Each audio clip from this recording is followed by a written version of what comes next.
Hello friends, welcome to SSC वाली study YouTube channel. और आज हमारा डांस टॉपिक का सेकंड वीडियो है जिसमें हम सभी शास्त्रीय नृत्यों को कंप्लीट करेंगे। और हमने फर्स्ट वीडियो में भरतनाट्यम नृत्य को कंप्लीट कर लिया है। तो चलिए शुरू करते हैं, और उससे पहले हम पिछली वीडियो का रिवीजन कर लेते हैं और आप चैनल को सब्सक्राइब कर लीजिए। हमने पढ़ा था नृत्य। नृत्य क्या होता है, कलर चेंज कर लेते हैं। हमने पढ़ा था नृत्य। नृत्य क्या होता है, मानवीय अभिव्यक्ति को व्यक्त करने का एक गतिशील माध्यम है नृत्य। समझ लिया था कैसे। दो प्रकार के होते हैं, शास्त्रीय नृत्य और लोक नृत्य। शास्त्रीय नृत्य कौन से, जो भगवान देवी देवता या किसी धार्मिक ग्रंथ से संबंधित होते हैं। लोक नृत्य जो किसी विशेष समुदाय या जनजाति द्वारा विशेष अवसर पर किया जाता है, उनको क्या बोलते हैं, लोक नृत्य। और फिर हमने शास्त्रीय नृत्य के प्रकार देखे, कितने, दो प्रकार होते हैं, तांडव नृत्य और लास्य नृत्य। लास्य नृत्य, तांडव नृत्य कौन सा, जिसमें क्रोध और वीरता के भाव को व्यक्त किया जाता है, गतिशील होता है और पुरुषों के द्वारा, अधिकांशतः पुरुषों के द्वारा किया जाता है। नाम से ही पता चल रहा है कि तांडव, हाँ तांडव महिलाएं ज़्यादा करती है। लास्य नृत्य, लास्य नृत्य धीमा और लयबंद होता है, अधिकांशतः महिलाओं द्वारा किया जाता है। भक्तिभाव और उपासना,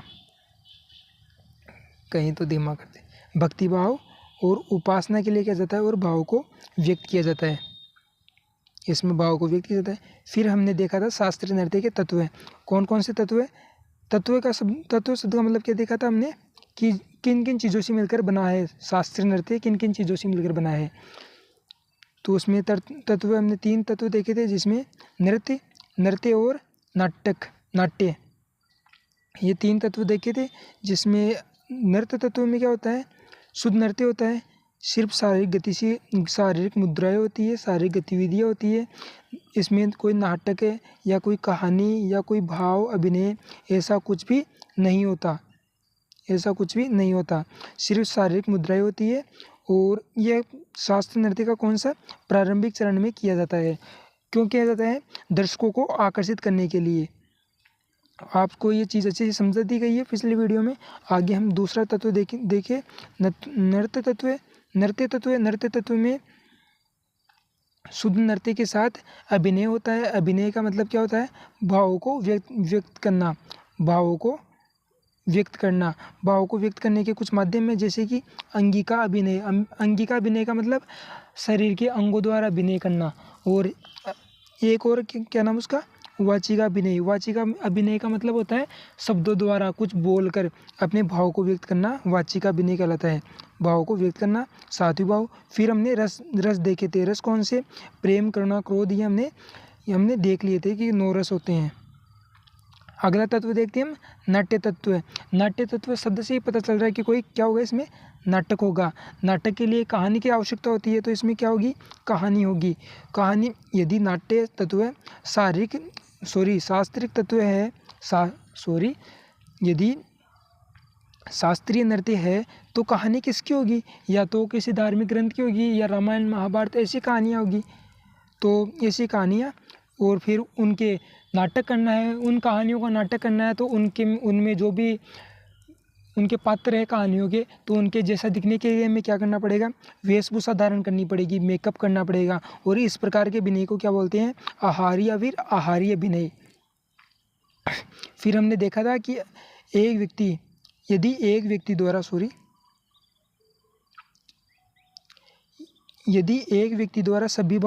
सभी अभिनय किया जाता है, सभी भावों को व्यक्त किया जाता है, तो उसे क्या बोलते हैं, एक हारीय अभिनय। तो चलिए आगे बढ़ते हैं और अब आगे भरतनाट्यम नृत्य को समझते हैं।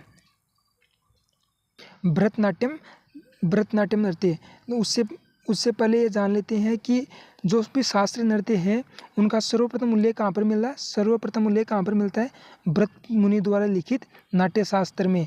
इसमें शास्त्रीय नृत्यों का उल्लेख मिलता है।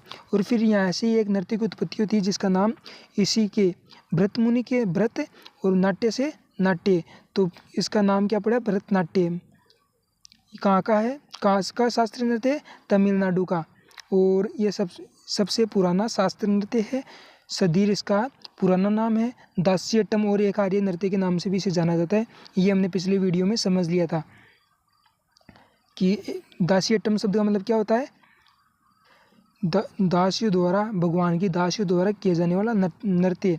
और अट्टम शब्द का मतलब क्या होता है? नृत्य। आगे अट्टम शब्द और भी बहुत बार आने वाला है, जैसे कि मोहिनी अट्टम। तो आगे बढ़ते हैं। और शास्त्रीय नृत्यों में कोई ना कोई तो भगवान से रिलेटेड होगा। तो ये भरतनाट्यम नृत्य भगवान शिव के नाट्य नटराज रूप से संबंधित है और उसकी उपासना के लिए तांडव नृत्य शैली का प्रयोग किया जाता है। और पार्वती की उपासना के लिए किसका प्रयोग किया जाता है? लास्य नृत्य शैली का प्रयोग किया जाता है, लास्य नृत्य शैली। इन चीज़ों को आप याद रखिएगा। और इसमें इम्पोर्टेंट बात यह है कि जो तमिलनाडु में एक मंदिर है, क्या नाम है उसका? चिदम्बरम मंदिर। और इस मंदिर के गोपुरम का मतलब होता है प्रवेश द्वार। उस गोपुरम पर 108 मुद्राएं चित्रित है। और ये 108 मुद्राएं कहाँ से ली गई है? उससे ये जो नाट्यशास्त्र है इसकी मुद्रा है। इसमें 108 मुद्राएं है। इन मुद्राओं को इस चिदम्बरम मंदिर पर के प्रवेश द्वार पर चित्रित करवाया गया है। और इस भरतनाट्यम नृत्य में एक और मुख्य ग्रंथ है जिसका नाम क्या है? अभिनय दर्पण। किसने लिखा? नंदिकेश्वरी जी ने। फिर हमने भरतनाट्यम नृत्य के चरण देखे थे, सभी चरणों को अच्छे से समझ लिया था। यहाँ पर हम सिर्फ नाम देखेंगे। अलारिपु, जातिस्वरम, शब्दम, वर्णम, पद्यम, ज्वाली और तिल्लाना। और हमने एक चीज़ और जानी थी कि यहाँ से जो भी शब्द होते हैं उनको यदि आप दूसरी किताब में अलग तरह से लिखा पाते हो तो आप गलत मत समझना, क्योंकि किसी भी शब्द को गलत मत समझना, क्योंकि ये तमिल भाषा के शब्द है जिनको हम हिंदी में पढ़ रहे हैं, तो लिखने में चेंज हो सकता है। अलारिपु में आशीर्वाद होता है, वंदना होती है, प्रथम है। और इसमें नृत्य तत्व का प्रयोग होता है जाति स्वरम में भी। ये हमने पढ़ लिया था। आगे बढ़ते हैं। फिर हमने भरतनाट्यम नृत्य की मुद्राएं देखी। मुद्राएं 108 है वैसे तो, लेकिन कुछ मुद्राएं जैसे कि अधहस्त मुद्रा, पंचांगी मुद्रा, ताड़न मुद्रा, अर्जुन मुद्रा, स्वस्तिका मुद्रा और भुजंग त्रासित मुद्रा, इन सभी मुद्राओं को हमने पिछले वीडियो में अच्छे से जाना है कि कौन सी मुद्रा में क्या होता है। तो यहाँ हम टाइम वेस्ट नहीं करेंगे। और आभूषण देखे थे जैसे कि ओडियानम, कासुमाला, सूर्य पार्वती अलंकरण, नथ और चूड़ामणि, इनके बारे में भी अच्छे से जाना था। तो आप कमेंट में इस सूर्य पार्वती अलंकरण आभूषण को कहाँ पर यूज किया जाता है उसके बारे में लिखिए। भरतनाट्यम नृत्य के घराने, हमने पिछले वीडियो में घराने और शैलियों में फ़र्क क्या होता है, या बनती कैसी है, उनको हमने अच्छे से समझ लिया था। तो यहाँ हमने सिर्फ घराने का नाम देखना है और घराने और शैलियों का नाम सेम है। वजूर, तंजावुर, मेलतूर और पांडलनलूर। और शैलियाँ भी यही है, तंजावुर, वजूर, मेलतूर, पांडलनलूर। और इसमें एक और शैली है, क्या नाम है इसका? कलाक्षेत्र शैली। इसके संस्थापक कौन है? रुक्मणी देवी अरुंडे। और इनके गुरु कौन सी शैली से संबंधित है या कौन से घराने से संबंधित है, उनका नाम आप कमेंट में लिखिए, क्योंकि पिछली वीडियो में बता दिया गया है। प्रमुख नर्तक, उनको हम अच्छे से समझे थे, प्रमुख नर्तकों कौन कौन से हैं और उनको मिले पुरस्कार भी समझे थे। यहाँ पर सिर्फ हम नाम देखते हैं। रुक्मणी देवी अरुंडे और यामिनी कृष्णमूर्ति, ये कुचिपुड़ी नृत्य के भी, कुचिपुड़ी शास्त्रीय नृत्य है उसके भी क्या है? नर्तक है, प्रमुख नर्तक है। तो चलिए आगे बढ़ते हैं। अगले शास्त्रीय नृत्य कुचिपुड़ी को समझते हैं। कुचिपुड़ी शास्त्रीय नृत्य आंध्र प्रदेश का है, आंध्र प्रदेश का शास्त्रीय नृत्य है। और इसका नाम कैसे पड़ा? नाम यहाँ का एक जिला है जिसका नाम कृष्ण जिला है, और वहाँ का एक गांव है जिसका नाम क्या है? कुचिपुड़ी गांव। और इसको कुचेलापुरम के नाम से भी जाना जाता है। उस गांव के नाम पर इस नृत्य का नाम क्या पड़ा? कुचिपुड़ी। समझ गए? और इसको यूनेस्को सूची में भी सम्मिलित किया गया है कुचिपुड़ी नृत्य को। और कौन से भगवान कृष्ण की उपासना से संबंधित है। और हमने अब इसके कुछ समझते हैं इसके बारे में कि यह कौन सी नाट्य शैली का नृत्य है। एक मिनट। कुचिपुड़ी नृत्य नाट्य शैली का नृत्य है। तो इसमें क्या होगा, नाटक होंगे। नाटक के लिए कहानियाँ कि कौन कौन सी है उनको समझते हैं। तो इसमें भगवान कृष्ण है तो अधिकांशतः कृष्ण की कहानियाँ होगी। तो कृष्ण परिजात, रुक्मणी विवाहम, भामा कलापम। भामा कौन है, सत्यभामा का नाम, सत्यभामा का वर्णन है जो कि कृष्ण की पत्नी है। कुछ गणेश जी का भी वर्णन है जिसमें गोलकोंडा गणेशम और भागवत मेला, मंडूक शब्दम, प्रहलाद शब्दम, इनको आप जानते हो। तो और आगे चलते हैं हम और इस कुचिपुड़ी नृत्य के प्रमुख चरण समझते हैं। समझने की क्या ज़रूरत है, नाम देखना है हमें तो सिर्फ, क्योंकि हम शब्दों को जान चुके हैं कि क्या क्या होता है नृत्य में पिछले वीडियो में। चरण में पूर्वरंग चरण, कथानक, शब्दम, दशावतारम, श्री राम पट्टाभिषेक, तरंगम और तितलाना। इसमें प्रमुख ये है कि जो तरंगम चरण है इसमें क्या होता है, थाली पर नृत्य होता है। और पूर्वरंग वंदना चरण है, वो तितलाना अंतिम चरण है, तिल्लाना सॉरी। दशावतार में जानते हैं कृष्ण के 10 अवतारों का वर्णन होता है।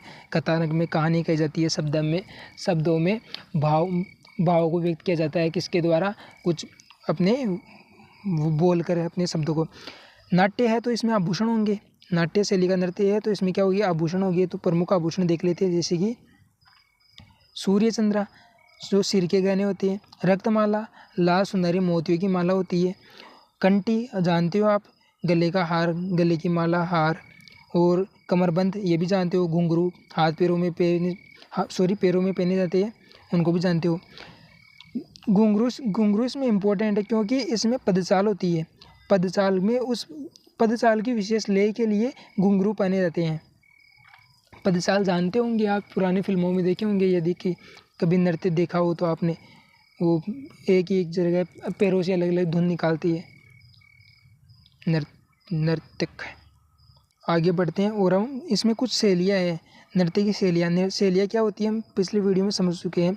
यक्षनाग शैली, कलापम शैली और नृत्य रूपक शैली, इनका आपको सिर्फ नाम याद रखना है, यक्षनाग, कलापम और नृत्य रूपक। इसकी PDF आपको मिल जाएगी टेलीग्राम ग्रुप, जिसके लिंक डिस्क्रिप्शन में है, आपको नोट्स लिखने की ज़रूरत नहीं है। और प्रमुख कलाकार, इनको हम अगले वीडियो में समझेंगे। यहाँ पर कुछ नाम देख लेते हैं, जैसे कि अभी हमने देखा यामिनी कृष्णमूर्ति जो कि भरतनाट्यम नृत्य की भी क्या है, नर्तक है। और राजा राधा रेड्डी, सत्यनारायण शर्मा, शोभा नायडू, ये प्रमुख इसकी क्या है, नर्तक है। तो चलिए आगे बढ़ते हैं और अब हम अगला शास्त्रीय नृत्य ओडिसी नृत्य को समझते हैं। ओडिसी नृत्य नाम से ही पता चल रहा है कि कहाँ का है, ओडिशा का शास्त्रीय नृत्य है। भगवान कृष्ण की प्रतिमा, इसमें भी भगवान कृष्ण की प्रचलित कहानियाँ होती है। और ओडिशा, इसमें एक चीज़ इम्पोर्टेंट क्या है कि इसमें ओडिशा के परिवेश के बारे में बताया जाता है कि वहाँ के लोग कैसे हैं, पहनावा कैसा है, इस प्रकार की बातें भी बताई जाती है। और वहाँ पर ओडिशा में एक प्रसिद्ध मंदिर है जिसका नाम क्या है, जगन्नाथ मंदिर। तो उसकी महिमाएँ भी, मतलब कि उसके बारे में भी इस नृत्य में बताया जाता है। और प्रसिद्ध मंदिर है तो ये आराधना शैली का नृत्य है। देखो इसमें ये मज़ेदार बात है कि ये नृत्य पहले मंदिरों में महिलाओं के द्वारा ही किया जाता था।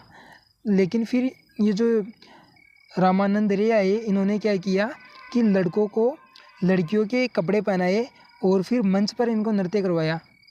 और उस नृत्य का नाम क्या पड़ा फिर, गोटीपुआ नाचा मतलब नृत्य ही होता है गोटीपुआ नाचा। और गोटीपुआ शब्द का मतलब क्या था, सिंगल लड़के। उन्होंने सिंगल लड़कों को लड़कियों के कपड़े पहनाकर नचवाया, कहाँ पर, मंच पर। किसने, रामानंद रे ने। कौन सा नृत्य, ओडिसी नृत्य करवाया। नाम क्या रखा उसका, गोटीपुआ नाचा। समझ गए। आगे बढ़ते हैं और हम समझते हैं इसमें वाद्य यंत्र, प्रमुख वाद्य यंत्र। इसमें देखो दक्षिण भारतीय और उत्तरी भारतीय वाद्य यंत्रों का प्रयोग किया जाता है, जिसमें पखावज, तबला, स्वरमंडलम, सितारम, बांसुरी, वायलिन, इसको याद रखना, वायलिन, झांझ, हारमोनियम, ऐसे सभी वाद्य यंत्रों का यूज किया जाता है। और ये कौन है, कालीचरण पटनायक। ये कौन है, ओडिसी नृत्य को शास्त्रीय नृत्य का दर्जा दिलवाने वाले कौन है, ओडिसी नृत्य को शास्त्रीय नृत्य का दर्जा किसने दिलवाया? कालीचरण पटनायक ने। इस चीज़ को आप याद रखिएगा। एक और इसमें क्या है कि जो ये है देवा, मतलब कि इसके प्रतिपादक, मतलब कि इसको पुनर्जीवित करने वाले कौन कौन है? देव प्रसाद दास, पंकज चरण दास, गंगाधर प्रधान। आगे बढ़ते हैं और अब हम इस ओडिसी नृत्य के चरण को समझते हैं। चरण में क्या क्या है? मंगलाचरण, नाम जानते हैं, मंगलाचरण प्रारंभिक चरण है। बट्टू, जो कि त्रिभंगा या चौक मुद्रा और त्रिभंगा, ये इसको याद रखना, त्रिभंगा और चौक मुद्रा बट्टू चरण में। इसका त्रिभंगा कौन सी मुद्रा होती है? इसमें इस तरह प्रतीत करवाया जाता है जैसे शरीर के तीनों अंग, सिर और धड़ और पैर, इन तीनों को जैसे अलग अलग हो गए हो, इस प्रकार से दिखाया जाता है। और पल्लवी, अभिनय, स्वाभिनय और मोक्ष, आपको इसमें से सिर्फ मंगलाचरण, बट्टू और इस मोक्ष को याद रखना है। हालांकि याद तो सबको रखना है, लेकिन ये आए हुए एग्जाम में इसलिए बोल रहा हूँ कि इन पर थोड़ा ज़्यादा ध्यान रखना है। कौन से नृत्य के चरण है? ओडिसी नृत्य के मंगलाचरण, बट्टू, पल्लवी, अभिनय, स्वाभिनय और मोक्ष। और मुद्राएं कौन सी इसमें? चंद्रकला, विहार मुद्रा, उज्ज्वल मुद्रा और त्रिभंग मुद्रा। तो आपको सिर्फ त्रिभंग मुद्रा पर ध्यान रखना है। प्रमुख आभूषण में एक महारी मुकुट है, जो कि चांदी का मुकुट होता है और रुद्राक्षों से सजा हुआ होता है। चांदी का मुकुट होता है, रुद्राक्षों से सजा होता है। ओडिसी नृत्य में उसका नाम क्या है? महारी मुकुट। समझ में आई बात? समझ में आ रही होगी, तभी तो यहाँ तक पूछ गई। गंजापा माला, ये चांदी की माला होती है, गंजापा माला। कांटा सुनार कंटी, वीडियो को थोड़ा जूम कर लेते हैं। कांटा सुनार कंठी, जो कि क्या होता है? सोने की माला होती है। गले में संपुटा हाथ पैरों में पहना जाता है, कड़े समान। त्रिभंगा बेल्ट कमर पर और कंधों पर पहना जाता है, त्रिभंगा बेल्ट। प्रमुख नर्तकों को देखते हैं। उससे पहले नीचे कुछ लिखा हुआ है। इसमें क्या है कि ओडिसी नृत्य, जो कि ओडिशा में एक मंदिर है जिसका नाम क्या है? कोणार्क मंदिर, वहाँ पे भी ये नृत्य किया जाता है। और माइकल जैक्सन ने भी इस नृत्य को किया था। उनकी ब्लैक एंड वाइट में क्या है? वीडियो है। एक क्वेश्चन आया गया है, कब किया था? 1991 में माइकल जैक्सन ने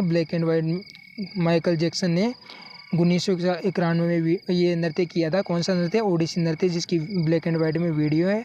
और ओडिशा में कोणार्क मंदिर में भी ये एक तो इसमें 2 मंदिरों के नाम आए हैं। कौन से? एक तो जगन्नाथ और एक कोणार्क मंदिर। तो आप इनको याद रखिएगा। और प्रमुख नर्तक तो इसमें कालीचरण पटनायक अभी आया है, और इंद्राणी रहमान और सुजाता मिश्रा, जिनको हम अगले वीडियो में अच्छे से समझेंगे कि इनको कब कौन सा पुरस्कार मिला है, सब कुछ। तो चलिए आगे बढ़ते हैं और अगले शास्त्रीय नृत्य को समझते हैं। अगला शास्त्रीय नृत्य हमारा है कथक। वीडियो थोड़ा लंबा हो सकता है, तो आपको पढ़ना है, इसलिए आप यहाँ तक आए हो तो थोड़ी देर और रखो। कुछ 4 नृत्य और बचे हैं। कथक शास्त्रीय नृत्य उत्तर प्रदेश का है। कथक शब्द का मतलब क्या होता है? कथा कहने वाला और नटवर। हाँ, इसमें ये बात है क्या? इसमें भी कौन से भगवान है? भगवान कृष्ण है। तो उन भगवान कृष्ण को क्या बोलते हैं? नटवर भी बोलते हैं, नटखट। तो उसके नाम से ही क्या नाम पड़ा है इस नृत्य का? नटवरी नृत्य। उत्तर भारत का नृत्य है, तो इसके लिए संगीत शैली कौन सी होगी? हिंदुस्तानी संगीत शैली। तो इसके प्रमुख चरण देखने से पहले हम कुछ चीज़ें समझते हैं। इसमें ये बात समझते हैं कि अवध के नवाब थे वाजिद अली शाह। जिस वक्त अवध के नवाब वाजिद अली शाह थे, उस वक्त प्रमुख नर्तक थे वहाँ के कथक नृत्य के ठाकुर प्रसाद। इन्होंने वाजिद अली शाह को कौन सा नृत्य सिखाया? कथक जो आता था वही सिखाएंगे ना, कथक नृत्य सिखाया। फिर वाजिद अली शाह ने इस नृत्य का विकास किया, इसके संरक्षक बने और इनके समय को, वाजिद अली शाह के समय को कथक नृत्य का क्या कहते हैं, स्वर्णकाल कहते हैं, क्योंकि उस समय है इस नृत्य का अधिकतम विकास हुआ। तो क्या कहते हैं इनको, संरक्षक और उस समय को क्या बोलते हैं, स्वर्णकाल। कौन से समय को, जिस वाजिद अली शाह के समय को। और ये ठाकुर प्रसाद के 3 बेटे थे जिनका नाम है बिंदादीन, कालका और थेरो प्रसाद, खालका प्रसाद, थेरो प्रसाद। ये तीनों भी कथक नृत्य के नर्तक थे और इन्होंने इस नृत्य को लोकप्रिय बनाया था। ये बात आप समझ गए। आगे क्या है कि कथक नृत्य ध्रुपद और ठुमरी गायन। इस बात को समझते हैं कि जब भी ये पहले मंदिरों में होता था तो फिर मंदिरों से दरबारों में पहुंचा तो मंदिरों में इनका उद्देश्य क्या था, भगवान की उपासना करना। फिर दरबारों में इसका उद्देश्य क्या चेंज हुआ कि जो वहाँ के राजा थे उनको खुश करना। तो खुश करने के लिए मनोरंजन शैली का प्रयोग किया गया। तो मनोरंजन को इसमें समावेश हुआ, तो उसको मनोरंजन मतलब कि गायन शैली में मनोरंजन होता है, उसको क्या बोलते हैं, ठुमरी गायन। ठुमरी मतलब कि रोमांटिक शब्द से मतलब है इसका, रोमांटिक गायन शैली का इसमें ऐड हुआ, तो उसको क्या बोलते हैं, ठुमरी। और ध्रुपद क्या होता है, जो मंदिरों में गाई जाती थी गायन शैली, भावों को व्यक्त करना, ये गंभीर गायन शैली होती है। तो आप इन शब्दों को याद रखना, और अगर हम अगले जब भी हम शास्त्रीय संगीत पढ़ेंगे तो उनको हम इन शब्दों को अच्छे से जानेंगे। तो चलिए आगे बढ़ते हैं और हम इस नृत्य के प्रमुख चरण कौन से वंदना, आमद, थाट, थोड़ा, चक्करदार थोड़ा, परण, कवित, गत निकास, गत भाव और पद संचालन, ये इसके प्रमुख चरण है। और हम अब प्रमुख घराने देखते हैं। कथक नृत्य के प्रमुख घराने मतलब कि मंदिरों से ये कौन से इलाकों में कथक नृत्य गया, कौन से दरबारों में ये नृत्य गया।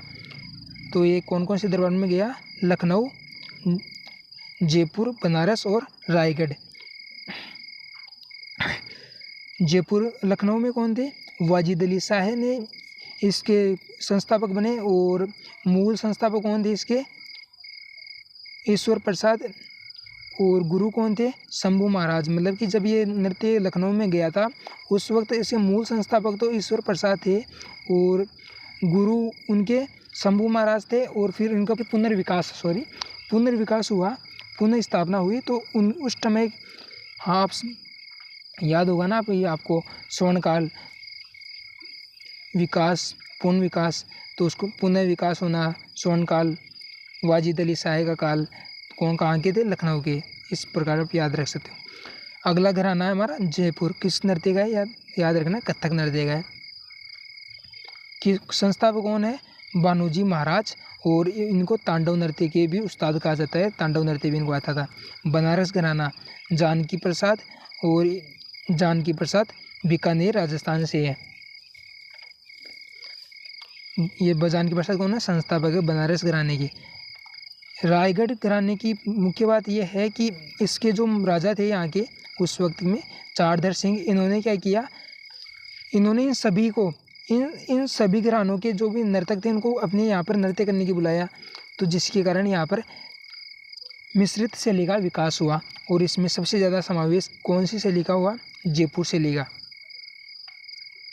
प्रमुख नर्तक में बिरजू महाराज, लच्छू महाराज और कुमारी कमला। ये और भी नर्तक है जिनको हम अगले वीडियो में उनके पुरस्कार के साथ समझेंगे। इसमें बहुत लंबा हो जाता तो नहीं ऐड किया। तो चलिए आगे बढ़ते हैं और अब हम हमारे अगले शास्त्रीय नृत्य को पूछते हैं, जिसका नाम है कथकली नृत्य। कथकली केरल का शास्त्रीय नृत्य है। और कथकली शब्द का मतलब क्या होता है, कथा और नाटक का समावेश। और कथा कौन सी होगी, रामायण महाभारत या किसी धार्मिक ग्रंथ की शास्त्रीय नृत्य है। और नाटक होंगे, इसको यूनेस्को सूची में शामिल किया गया है।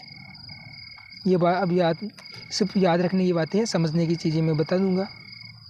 ये भी पुरुषों के द्वारा किया जाता था, लेकिन फिर महिलाएं जिनका नाम क्या था, रागिनी देवी, इन्होंने ये नृत्य सीखा, इन्होंने भी किया, तो फिर महिलाओं के द्वारा भी किया जाने लगा। और इनका दूसरा नाम है, रागिनी देवी का क्या नाम है, एस्तलुएथा शर्मन।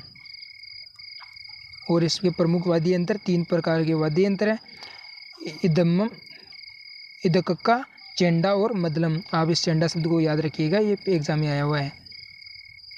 कथकली नृत्य की शुरुआत में ड्रम बजाए जाते हैं, जिसको क्या बोलते हैं, केलिकोटट्टू। इस शब्द को आप याद रखना, ये भी आया हुआ है एग्जाम में, केलिकोटट्टू।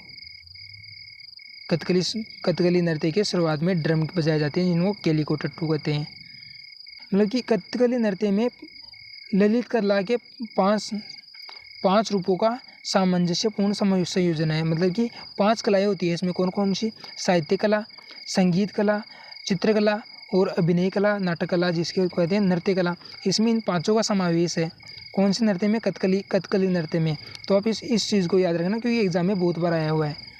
आगे बढ़ते हैं और हम प्रमुख मुद्राएं देखते हैं। मुद्राएं में स्मितहस्ता, कपालहस्ता और मोहिनी मुद्रा। जीवन चक्र वाली मुद्रा कौन सी है, कपालहस्ता मुद्रा। आगे बढ़ते हैं और प्रमुख आभूषण जानते हैं। प्रमुख आभूषण कांतामाला, मुकुट, कड़े, घुंघरू, अलंकरण पट्टी जो हाथ, कमर और इसमें खास बात क्या है, आभूषण में जो चेहरे पर मेकअप किया जाता है इस कथकली नृत्य में चेहरे पर मेकअप किया जाता है। और मेकअप में अलग अलग व्यक्तित्व के लिए अलग अलग रंगों का प्रयोग किया जाता है। जैसे कि भगवान को, किसी व्यक्ति को भगवान का अवतार या फिर भगवान को दिखाना होता है, तो उसके लिए हरे रंग का प्रयोग किया जाता है। और बुरे व्यक्तित्व के लिए लाल रंग का प्रयोग किया जाता है। और दुष्ट व्यक्ति के लिए, दुष्ट या लंबी दाढ़ी वाले व्यक्ति के लिए किसका, काले रंग का प्रयोग किया जाता है। और अच्छे मतलब कि नॉर्मल व्यक्ति के लिए सफ़ेद कलर का प्रयोग किया जाता है। और इसमें इस प्रकार नवरसों को प्रदर्शन किया जाता है। कथकली नृत्य की शैलियाँ कौन सी है, कन्नूर शैली, कप्पम शैली और वलुनाड शैली और कालीकट शैली। 4 शैली है, एक बार फिर से देखते हैं। कन्नूर, कप्पम, वलुनाड और कालीकट शैली। और इसमें प्रमुख नर्तक कौन से है, नारायण मेनन, कर्षण कुट्टी, मृलानी साराभाई और कलामंडलम गोपी। इनको हम अगले वीडियो में अच्छे से समझेंगे और आगे बढ़ते हैं, टाइम ज़्यादा हो जाएगा वरना। अगला शास्त्रीय नृत्य है हमारा मोहिनीअट्टम। ये भी कहाँ का, केरल का शास्त्रीय नृत्य है। और मोहिनी शब्द है इसमें, जो मोहिनी माना जाता है कि ये विष्णु का अवतार है। हालांकि इसका मतलब होता है सुंदर महिला, जिसको जादूगरनी के नाम से जानते हैं। और मतलब कि इसका काम क्या होता है, आकर्षित करना, आकर्षण का क्या कार्य है, तो इसको जादूगरनी के नाम से भी जानते हैं। और अट्टम शब्द का मतलब जानते हो आप, नृत्य। तो आप ये कह सकते हो कि सुंदर महिला द्वारा किया गया नृत्य। कौन सा नृत्य, मोहिनीअट्टम। तो महिला द्वारा किया गया था, अधिकांशतः महिला करेगी इस नृत्य को। और इसकी जो भी मतलब कि इस नृत्य का, मोहिनीअट्टम नृत्य का उल्लेख कहाँ पर मिलता है, व्यवहारमाला और घोष यात्रा। व्यवहारमाला किसने लिखी है, जगमगलम, क्या नाम है, जगमगलम नारायण, इन्होंने क्या लिखी, व्यवहारमाला। और घोष पत्र किसने लिखी है, कुंजन नाबियार। तो आप इनको दोनों को याद रखना। आगे बढ़ते हैं और मोहिनीअट्टम नृत्य के प्रमुख चरण देखते हैं। चरण में कौन कौन से चरण है, चालकेट्टू, जातिस्वरम, वर्णम, पद्यम, तितलाना, श्लोकम। और हाँ, ये हो गए 6 चरण।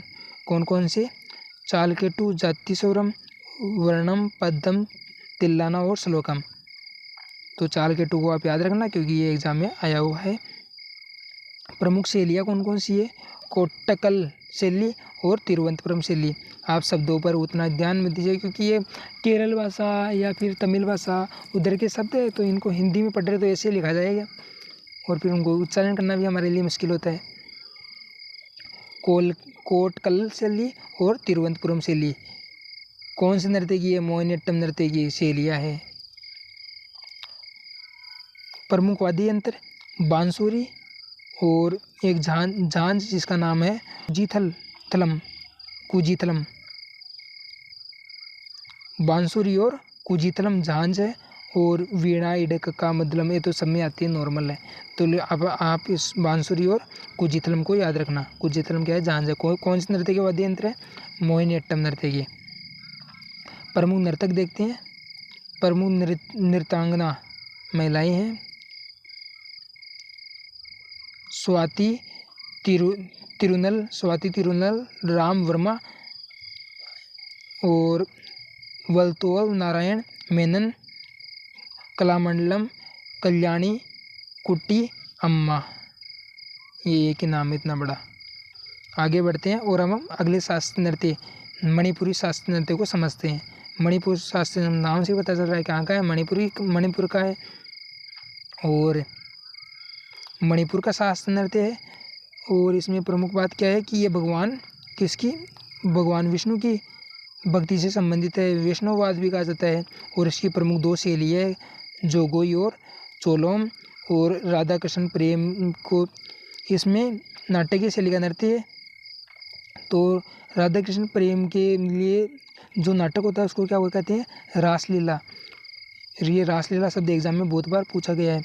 रासलीला नृत्य कहाँ का है? मणिपुरी का। राधा कृष्ण प्रेम को रासलीला नाटक के द्वारा दर्शाया जाता है। और रविंद्रनाथ टैगोर ने भी ये नृत्य किया था। कहाँ पर? पश्चिम बंगाल में शांति निकेतन में, जिसके बाद में इस नृत्य का विकास हुआ। मणिपुरी नृत्य के प्रारंभिक रूप में क्या होता है? लाई हरोबा। प्रारंभिक रूप कौन सा? लाई हरोबा। कौन सी जनजाति द्वारा किया जाता है? मैतेई जनजाति। जानते हो आप मैतेई जनजाति? मणिपुर सुना होगा भी नाम आपने। कंगाली हरोबा, लाई हरोबा के प्रकार है। कंगाली हरोबा, चकपा हरोबा, काकिंग हरोबा और मोइरंग हरोबा। और इस लाई हरोबा का मतलब क्या होता है? देवताओं का त्योहार। कितने प्रकार है? 4। कंगाली हरोबा, चकपा हरोबा, कांकिंग हरोबा और मोइरंग हरोबा। समझते हैं मणिपुरी नृत्य को। तो ये ग्रुप डांस है, और ग्रुप में डांस कौन करता है? जो शर्माता है। शर्माने वाले व्यक्तियों को क्या बोला जाता है? अंतर्मुखी। तो अंतर्मुखी नृत्य भी बोलते हैं इसको, अंतर्मुखी या फिर संयमती नृत्य। और इसमें नट का प्रारंभिक गायन होता है।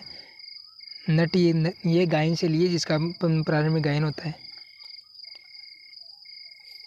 अंतर्मुखी नृत्य है शर्माने वाले लोग करते हैं। ग्रुप में अंतर्मुखी नृत्य है शर्माने वाले लोग करते हैं। ग्रुप में नृत्य करते हैं तो ये दर्शकों से आंखें थोड़ी ना मिलाएंगे, नहीं मिलाएंगे, नजरें नहीं मिलाते। और हमने समझ लिया था। और इसमें क्या होता है? मणिपुरी नृत्य हो रहा है, यदि यहाँ पर मणिपुरी नृत्य हो रहा है तो यहाँ पर इसमें ढोल बजाए जाती है, और इन ढोल का बहुत उद्देश्य है इसमें। और इस दूसरी तरफ क्या होता है? इसमें एक दूसरा नृत्य होता है। क्या उस नृत्य का क्या नाम है? रस्सा नृत्य। रस्सा नृत्य आगे लिखा हुआ है, टेंशन ना लो। यह रहा कि मणिपुरी नृत्य के प्रदर्शन के समय एक तरफ रस्सा नृत्य होता है, दूसरी तरफ पुंग चोलोम मतलब कि ड्रम बजाए जाते हैं। ड्रम और करताल बजाए जाते हैं। अब इस मणिपुरी नृत्य के विभिन्न रूप देखते हैं। रूप में अभी आपने पहला रासलीला जो नाटक होता है कहाँ पर होता है? इम्फाल में एक मंदिर है जहाँ क्या नाम है? गोविंद गुरु मंदिर। तो वहाँ पर रासलीला होती है। कौन कब कब? वसंत पूर्णिमा में, शरद पूर्णिमा और कार्तिक पूर्णिमा में। कहाँ पर? गोविंद गुरु मंदिर जो कहाँ पर है? इम्फाल में। इम्फाल कहाँ पर है? मणिपुर की राजधानी है। और इस रासलीला द्वारा क्या करता है? जो ये राधा है इसकी पीड़ा को दर्शाया जाता है। विरह वेदना, कृष्ण से दूर होने की विरह वेदना को दर्शाया जाता है। अगला है कीर्तन, संकीर्तन। क्या है संकीर्तन? मणिपुरी नृत्य का रूप है। इसमें संकीर्तन गायन शैली है। इसमें गाकर कुछ प्रदर्शन किया जाता है। कीर्तन शैली का प्रदर्शन होता है।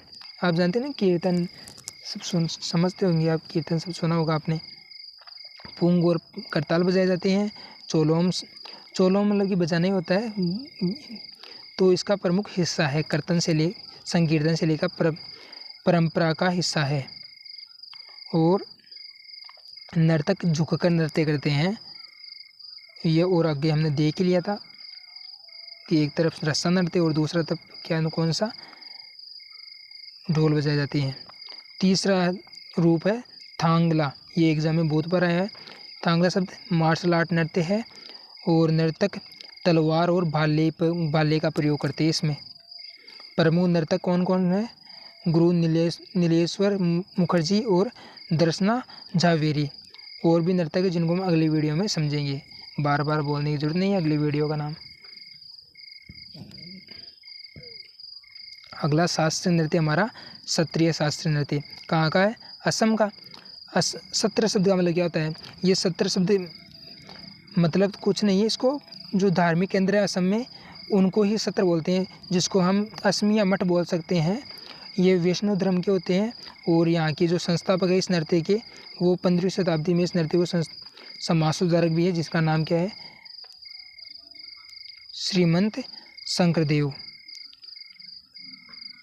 श्रीमंत शंकरदेव। और इन्होंने एक ग्रंथ लिखा जिसका नाम क्या है? अंकिता नाटक।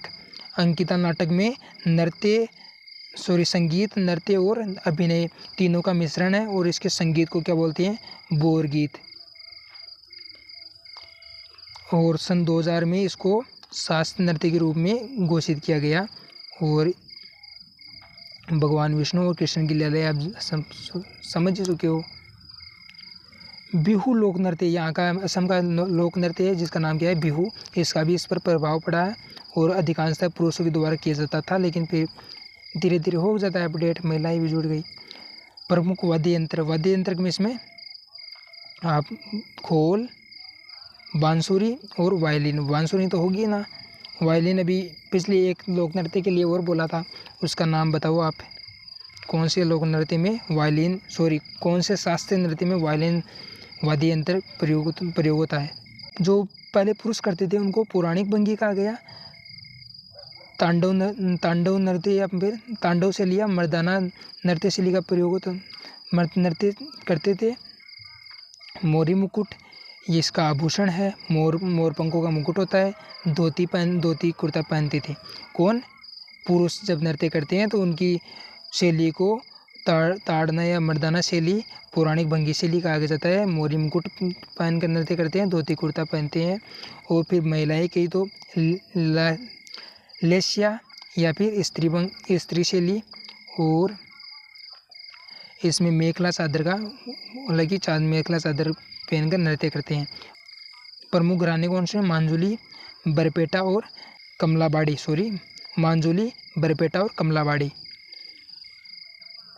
प्रमुख, अब इसमें कुछ और है। हाँ, प्रमुख रूप है इसके। इसमें प्रमुख रूप कौन से? माटिया खेड़ा, जिसका मतलब क्या होता है? भूमि पर नृत्य करना। और नादू भंगी, चल्ली, सूत्रधारी। अंकिया जो नाट्य है उसी से लिया गया है। किसने लिखी थी? शंकरदेव। बोर, गोपी प्रवेश और ओजोपाली, क्या है ये? विभिन्न रूप है। किसके? क्षत्रिय नृत्य। कहाँ से? असम से। कौन कौन से रूप है? माटिया खेड़ा, नादू भांगी या फिर नाडू भंगी, चल्ली, सूत्रधारी, बोर, गोपी प्रवेश और ओजोपाली। प्रमुख कलाकार अगले वीडियो में देखते हैं। अभी नाम देख लेते हैं। कोकोटी, प्रभात कोकोटी, सोरोदी सेकिया और इंद्राग पीपी Boro. Thank you for watching. Subscribe कीजिए चैनल को और बने रहिए हमारे साथ, क्योंकि 3 से 4 महीने में जीके जीएस मैथ रीजनिंग के सिलेबस को कंप्लीट करेंगे। माना कुछ दिन से वीडियो नहीं आ पाई, उसके लिए बीमार था तो उसके लिए सॉरी। और बने रहिए, आप चैनल को सब्सक्राइब कीजिए। और पीडीएफ आपको टेलीग्राम पर मिल जाएगी, जिसकी लिंक डिस्क्रिप्शन में है। तो प्लीज़ सब्सक्राइब और थैंक यू।